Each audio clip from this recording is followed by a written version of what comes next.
விராட் கோலி வந்ததுக்கு அப்புறம் தோனின்னு ஒருத்தனுடைய வரலாறே மறைக்கப்பட்ட வரலாறு மாதிரி இருந்துச்சு. விராட் கோலி சொன்னாரு, தோனி இல்லாமல் இந்திய கிரிக்கெட் இல்லைன்னு.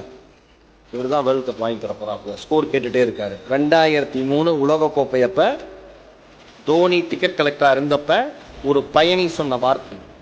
பின்னாளில் வெற்றி பெற்ற பிறகு தோனி அவர்கள் சொன்னார்கள், அந்த மனிதனுடைய வார்த்தை தான் என்னை இந்த இடத்தில் கொண்டு வந்து நிறுத்தியது. எவன் என்ன சொன்னாலும் கேட்காதே, உனக்கானதை நீ அடைந்தே தீருவாயினார்.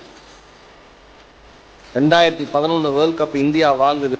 3 விக்கெட்டை இழந்து ஏப்ரல் 2ஆம் தேதி 2011 சச்சினுடைய கடைசி உலக கோப்பை என்று உலகம் முழுக்க இருக்கிற இந்தியர்கள் பேசிக் கொண்டிருந்த பொழுது, 3 விக்கெட்டுகளை இழந்து இந்தியா தடுமாறி கொண்டிருந்த பொழுது, தோனி என்கிற ஒரு சிங்கம் அது வரைக்கும் களத்துல இறங்கி அடிக்கவே இல்லை.